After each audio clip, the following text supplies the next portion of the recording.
विद्यार्थियों, महानगर ऑनलाइन अध्यापन योजना में आप सभी का हार्दिक स्वागत और अभिनंदन। आज हम कक्षा 9वीं में क्षितिज में पद्य भाग का कवि रस खान का जीवन परिचय जानेंगे और समझेंगे। कवि रस खान जो कि मुस्लिम थे, मुस्लिम होने के बावजूद इन्होंने श्री कृष्ण की भक्ति से संबंधित अनेक पद लिखे। उनके कुछ मुख्य पद अपने इस पाठ्यक्रम में हैं। मुस्लिम होने के बावजूद श्री कृष्ण से उनका अनन्य प्रेम, अटूट लगाव था। तो आइए आज हम सबसे पहले उनके जीवन परिचय को जानते हैं और समझते हैं। उसके बाद उनका पाठ परिचय, फिर हम दो पदों का, दो सवयों का अनुवाद समझेंगे। कवि रस खान। कवि रस खान का जन्म 1548 ईस्वी में हुआ माना जाता है। उनका मूल नाम सैयद इब्राहिम था और वे दिल्ली के आसपास के रहने वाले थे। कृष्ण भक्ति ने उनको ऐसा मुग्ध कर दिया कि उन्होंने गोस्वामी विठलनाथ से इसकी दीक्षा ली और ब्रज भूमि में जाकर बसे। ब्रज भूमि में बसने के बाद उन्होंने वहाँ की प्राकृतिक दृश्य, श्री कृष्ण के प्रति वहाँ के लोगों का प्रेम देखा तो उन्हें भी श्री कृष्ण के प्रति और अधिक भक्ति जागृत हुई। सन 1628 ईस्वी के लगभग उनकी मृत्यु हुई। उनकी कुछ प्रमुख रचनाएं, जिसमें सुजान रस खान और प्रेम वाटिका उनकी उपलब्ध कृतियां हैं। रस खान रचनावली के नाम से उनकी रचनाओं का संग्रह हम लोगों को मिलता है। प्रमुख कृष्ण भक्त कवि रस खान की अनुरक्ति प्रेम न केवल कृष्ण के प्रति प्रकट हुआ है, बल्कि कृष्ण भूमि के प्रति भी उनका अनन्य प्रेम व्यक्त हुआ है और उनके काव्य में कृष्ण की रूप माधुरी, ब्रज महिमा, राधा कृष्ण की प्रेम लीलाओं का सुंदर मनोहर वर्णन देखने को मिलता है। और उन्होंने अपने काव्य के माध्यम से अपने प्रेम की तन्मयता, भाव विह्वलता और आसक्ति का उल्लास बहुत अच्छी तरीके से प्रस्तुत करने का प्रयास किया है। इसके साथ ही उन्होंने अपने काव्यों में भाषा की मार्मिकता, शब्द चयन, भाषा में शब्दों का चयन, व्यंजक शैली जो कि हर किसी को अपनी तरफ रिझाती है। उनके यहाँ उन्होंने जिस भाषा का प्रयोग किया है वह है ब्रज भाषा, और ब्रज भाषा का बहुत ही अत्यंत सरस और मनोरम प्रयोग इनके सवय में हमको देखने को मिलता है। इनमें जरा भी शब्दाडंबर नहीं है। कवि के जीवन परिचय के साथ में ही हम अपना जो पाठ प्रारंभ होने जा रहा है, इस पाठ को भी थोड़ा समझ लेते हैं, इसका परिचय जान लेते हैं। पहला जो पद और दूसरा जो पद है, इस पद में श्री कृष्ण और कृष्ण भूमि के प्रति कवि का कितना समर्पण है, कितना प्रेम है, ये भाव व्यक्त हुआ है। तीसरे छंद में श्री कृष्ण के रूप सौंदर्य के प्रति गोपियों की उस मुग्धता का चित्रण है, जिसमें वे स्वयं श्री कृष्ण का रूप धारण कर लेना चाहती है, श्री कृष्ण बन जाना चाहती है, ताकि श्री कृष्ण जैसी भक्ति, श्री कृष्ण जैसा रूप उनके अंदर आ सके। चौथे छंद में, अंतिम छंद में श्री कृष्ण की मुरली की धुन और उनकी मुस्कान का अचूक प्रभाव तथा गोपियों की व्यवस्था का वर्णन हम लोगों को देखने को मिलता है। तो आइए हम इनके पदों को, इनके सवैयों को जानने की कोशिश करते हैं। इन्होंने अपने पदों को सवैया नाम दिया है। सवैया का अर्थ होता है 4 पंक्तियों का समूह, जिसमें कविता की 4 पंक्तियां क्रमशः होती है, इसलिए इनको सवैया नाम दिया गया है। साथ ही में सवैया का कविता में अर्थ ये भी होता है कि इन पंक्तियों के उच्चारण में गुरु मात्रा, दीर्घ मात्रा जो होती है, उसका उच्चारण भी कहीं कहीं पर जो है हरिस्व मात्रा की तरह होता है, छोटी मात्रा के उच्चारण की तरह होता है, इसलिए इनको सवैया कहा जाता है। आइए हम पहले सवैया को समझने का प्रयास करते हैं। सवैया, प्रथम सवैया जिसके अंदर कवि जो है श्री कृष्ण के प्रति उनका अनन्य समर्पण भाव व्यक्त हुआ है।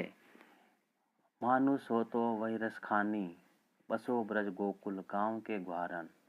जो पशु हो तो कहाँ बस मेरो, चरो नित नंद की धेनु मजारन।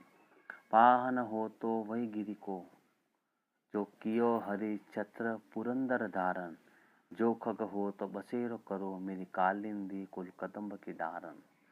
श्री कृष्ण जिस गांव में बसते थे वो ब्रज क्षेत्र कहलाता था और उसी ब्रज क्षेत्र में कवि भी बसना चाहता है।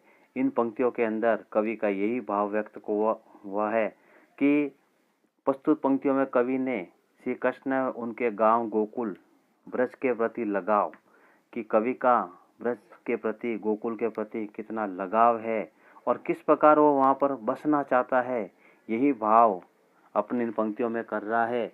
रसखान कहते हैं, मानुष हो तो वही रस खानी, बसो ब्रज गोकुल गांव के ब्रजन। यदि मुझे मनुष्य रूप मिले तो मैं वहीं गोकुल गांव के ग्वालों के बीच में बसना चाहता हूँ, वहीं पे जन्म लेना चाहता हूँ। इसी वजह से प्रत्येक जन्म में वे ब्रज की धरती पर ही जन्म लेना चाहते हैं, क्योंकि उनका मानना है कि ब्रज के कण कण में श्री कृष्ण बसे हुए हैं, ब्रज की रज रज में श्री कृष्ण बसे हुए हैं, इसलिए वह वहीं पर जन्म लेना चाहता है। और यदि जो पशु हो तो कहाँ बस मेरो, चरो नित नंद की धेनु मंजारन। और यदि पशु के रूप में जन्म मिले तो वे गोकुल के ग्वालों के बीच में जन्म तो लेंगे ही, यदि पशु के रूप में जन्म मिलता है तो वे गोकुल की गायों के साथ घूमना फिरना चाहते हैं। जो पशु हो तो का बस मेरो, चरो नित नंद की धेनु मंजारन। नंद की गायों के बीच में वो भी चरते रहना चाहते हैं, पशु के रूप में, गाय के रूप में। पाहन हो तो वही गिरि को, और यदि पत्थर का रूप मिले, पत्थर भी बन जाए तो उसी गोवर्धन पत्थर का, पर्वत का पत्थर बनना चाहते हैं, जिसे श्री कृष्ण ने इंद्र के प्रकोप से गोकुलवासियों को बचाने के लिए अपनी एक उंगली पर उठा लिया था। पाहन हो तो वही गिरि को, जो कियो हरि छत्र पुरंदर धारन। इंद्र के प्रकोप से ब्रजवासियों को, गोकुलवासियों को, जिन्होंने उस पर्वत को उठाकर श्री कृष्ण ने जो बचाया था, उसी पर्वत का पत्थर भी रसखान बनना चाहते हैं। और जो खग हो तो बसेर करो, मेरी कालिंदी कुल कदम्ब की डार। और यदि पक्षी के रूप में जन्म मिले, पक्षी के रूप में अगर वे बने, तो वे यमुना के तट पर कदम के पेड़ों में रहने वाले पक्षियों के साथ में रहना चाहते थे, जहाँ पे श्री कृष्ण अपनी रास लीलाएं करते थे। जो खग हो तो बसेर करो, मेरी कालिंदी कुल कदम्ब की डारन।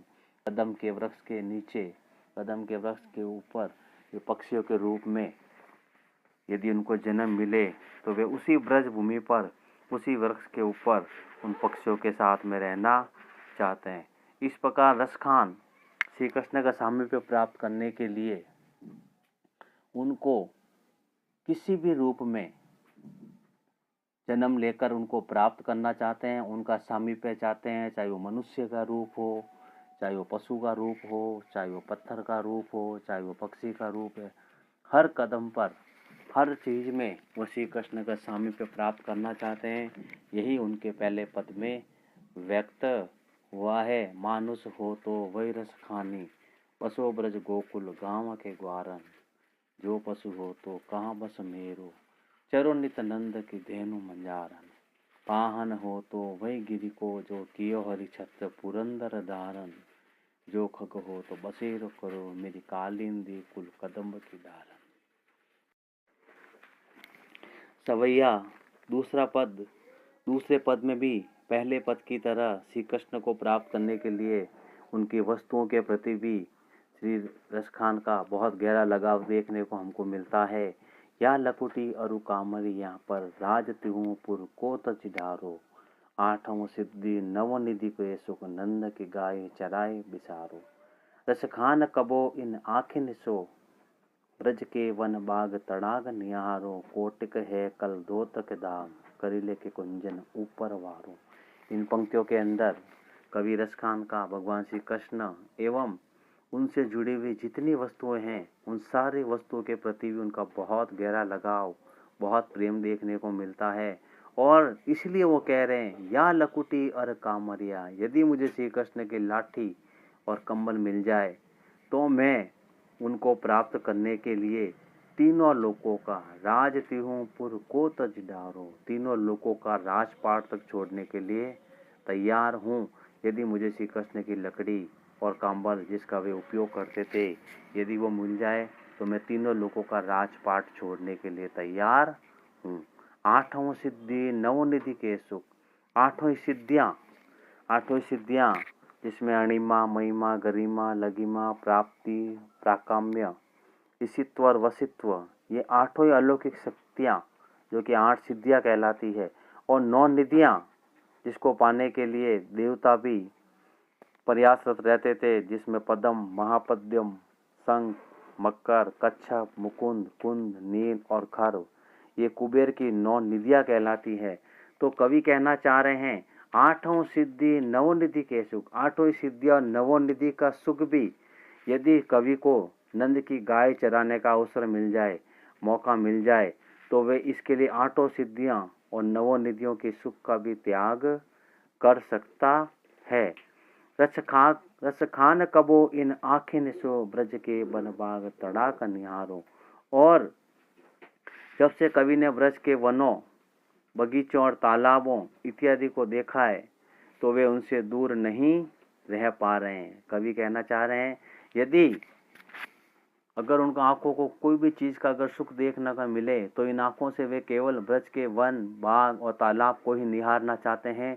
इसके अलावा संसार की किसी भी चीज़ को निहारना नहीं चाहते हैं। वे बार बार यही चाहते हैं कि उनकी आंखें केवल ब्रज के वन, बाग और तालाब को ही देखें, इसके अलावा और किसी अन्य वस्तु को ना देखें। कोटिक है कल धोत के दाम, करीले के कुंजन ऊपर वारो। जब से कवि ने करील की झाड़ियाँ जो कि ब्रज के अंदर पौधे उनको कहा गया है और वनों को देखा है, और इनको देखने के पश्चात इनके ऊपर भी कौटिक है कल दोत के दाम, करोड़ों सोने के महल भी न्यौछावर करने के लिए तैयार है। यदि इनको वहाँ रहने का अवसर मिल जाए तो कवि श्री कृष्ण का सामीप्य प्राप्त करने के लिए उनसे जुड़ी वस्तुओं के प्रति उनका बहुत गहरा लगाव देखने को मिलता है। और इसके लिए वे जिंदगी के हर सुख, हर समृद्धि को छोड़ने के लिए तैयार है। तो या लकुटी और कामरिया, पर राज तिहुपुर को तज डारो, आठों सिद्धि नवनिधि को सुख, नंद की गाय चराए बिसारो। रस खान कबो इन आखिन सो, ब्रज के वन बाग तड़ाग निहारो, कोटिक है कल दोत के धाम, करीले के कुंजन ऊपर वार। इस प्रकार हमारा ये दूसरा सवैया पूरा हुआ है।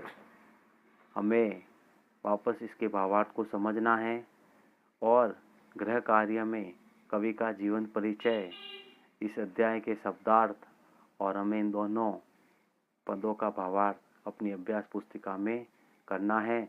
आगे आने वाले वीडियो में हम इनके बचे हुए 2 पद और इनके अभ्यास प्रश्नों को समझने का प्रयास करेंगे। धन्यवाद।